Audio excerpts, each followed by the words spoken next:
নানুর বাড়িতে সবচেয়ে বড় আকর্ষণই হচ্ছে পিঠা, আর পিঠার মধ্যে মাস্টলি ভাপা পিঠা তো থাকছেই। সকালবেলা ঘুম থেকে উঠতেই দেখি ভাপা পিঠার গন্ধে সারা ঘরময় ছড়িয়ে পড়েছে। এমন মিষ্টি গন্ধে কি আর বসে থাকা যায়? তোমরাই বলো। পিঁপড়ের মতো গন্ধ শুকতে শুকতে মামানির রান্নাঘরে হানা দিলাম। পিঠা বানানোর রেসিপিটা দেখেই তো আমার পেটে দ্বিগুণ বিদ্রোহ বেড়ে গেল। ক্ষুধার্থ আর লোভী দৃষ্টিতে মামানিকে জিজ্ঞেস করলাম, মামানি কখন যে ভাপা পিঠা হবে, আমাকে তাড়াতাড়ি দাও।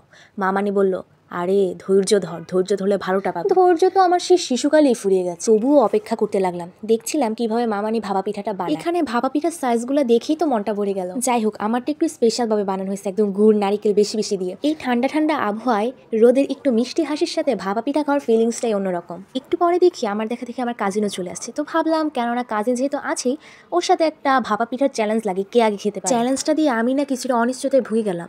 আমি কি জিততে পারবো? কারণ ভাপা পিঠাগুলো তুলনায় অনেক বড় ছিল। আমরা যে রাস্তায় যেমন ভাপা পিঠাগুলো দেখি, এগুলো খুব ছোট ছোট পাতলা পাতলা, বাট এটা অনেক বড় ছিল। তো এখানে আমরা দুজন আর কি আজারা গপ টপ মেরে খাচ্ছিলাম। আর অনেস্টলি পিঠাগুলো অনেক ইয়াম্মি ছিল। ভিতরে গুড় নারিকেল পুরগুলো একদম পারফেক্ট ছিল। রাস্তায় তো অনেক কম টম কিপটামি করে দেয়, বাট এটা একদম মজা, একদম পারফেক্ট ছিল। আমার কাছে তো একদম 100-এ 100।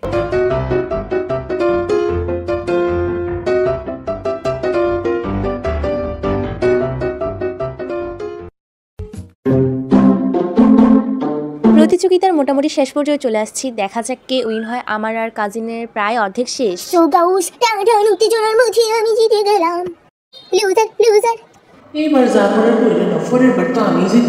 আর মেনলি আজকে ছিল আমার নানুর বাড়ির শেষ দিন। আজকে আমরা বাসায় চলে যাব। সো মনটা তো একটু খারাপই লাগছে। তাই ভাবলাম পাশের রাস্তাটা থেকে একটু ঘুরে আসে। সো আমি আর আমার কাজিন মিলে একটু ঘুরতেছিলাম। আমি একটু আমার ভিডিওটা করতে দিছিলাম।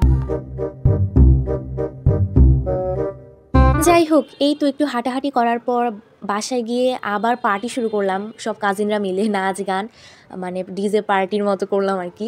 আর তোমরা আবার ভাইবো না যে এখন রাত, এখন একদম পরিষ্কার দিনের বেলা আমরা দরজা জানলা সব অফ করে নাচ গান এসব করতেছিলাম আর কি।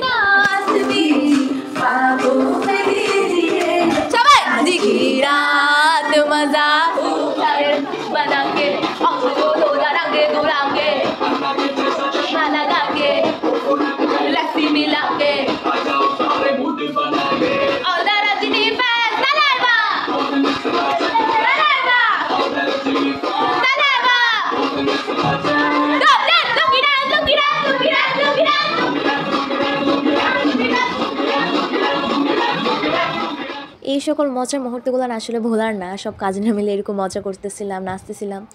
তারপর তো সময় তো আর থেমে থাকে না। দেন বিদায়ের ঘন্টা বেজেই উঠলো। তো এখন সবাই রেডি টেডি হইতেছে যাওয়ার জন্য।